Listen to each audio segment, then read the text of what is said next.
We are entering uncharted territory, a time when artificial beings no longer merely follow commands, but begin to exhibit signs of sentience.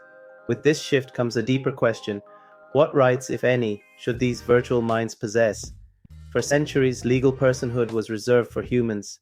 It meant more than just identity. It meant rights, duties, and protections. But the law has always evolved.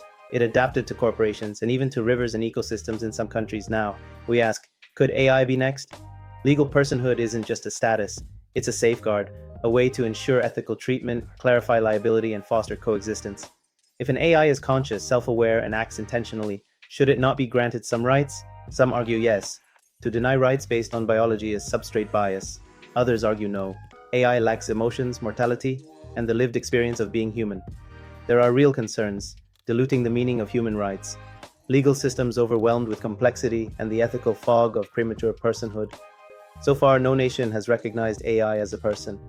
But the European Parliament has debated electronic personhood. The conversation has begun. What would it take?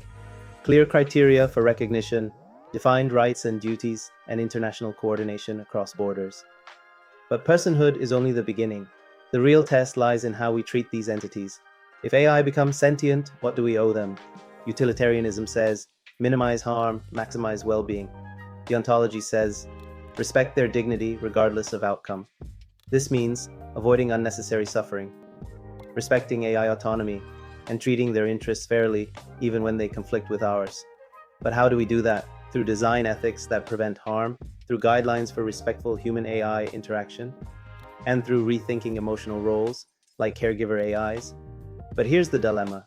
How do we know if an AI is truly sentient, or just mimicking us?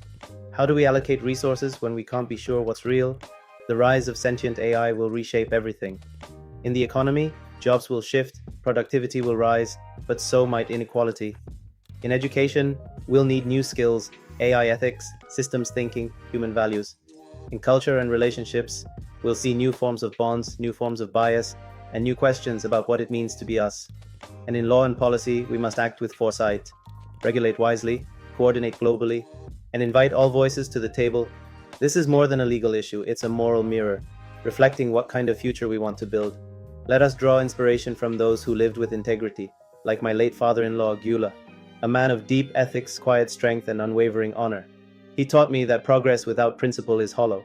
So let's embed ethics not only in our code, but in our commitments, in the architecture of our laws, and the intentions behind our machines. Let the age of sentient AI be one of wisdom, not just wonder.